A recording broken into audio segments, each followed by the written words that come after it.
Pastor Kanyari. Pastor Kanyari. Unataka mimi nikuite mara ngapi? Unataka mimi nikuite mara ngapi? Unataka nikuite mara ngapi? Bendera ni za nini umeweka kwa kanisa? Bendera ni za nini umeweka kanisani? Mie huku basi mimi ninauliza. Ninauliza hivyo. Sawa, hatukatai kanisa ni yako na ni international. Hatuna shida na hiyo. Kama uko unataka kuweka State House ama Parliament, ungesema tu na hatuwezi kuuliza. Kwanza umejitengenezesha, umeweka hadi carpet ya red na tule tuchuma, na umeweka hadi nduthi pale mbele. Na hiyo kiti yako umejitengenezesha. Umejiandikisha Kanyari. Kanyari senior. Ama juro wimbo inaimbago bendera yake Yesu sasa inapepea. Bendera yake Yesu sasa sasa ukaambie uweke bendera. Kwanza hadi umeweka hadi bendera ya Kenya.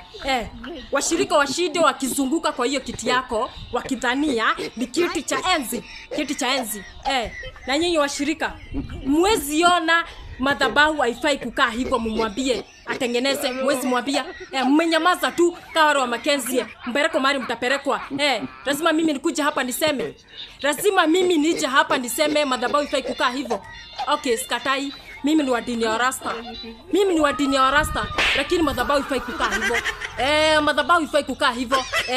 Na serikali imenyamaza. Serikali imenyamaza tu, inajifanya hata haioni.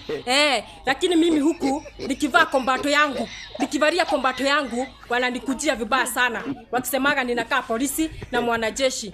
Wananishika. Lakini hawezi ona kuna kanisa mahali imetengenezwa inakaa State House ama Parliament. Hawezi ona.